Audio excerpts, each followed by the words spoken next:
Hi, I'm James Corwin. I just love this painting of a fox in snow. I've taught it many times to my students in the live classes, and it's always been a favorite.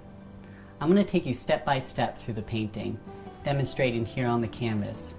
When prompted, pause the video and complete the step, and when you're ready, press play to move on. So this is the back, this is the chest. Coming down, we're going to want to put the haunches in. So I'm going to split this in half here, and I'm going to do an arc. Comes up, comes back down, and I just connect the back into that.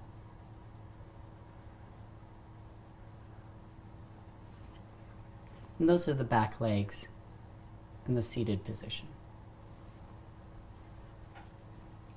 And then I'm going to split this in half again to create the two legs.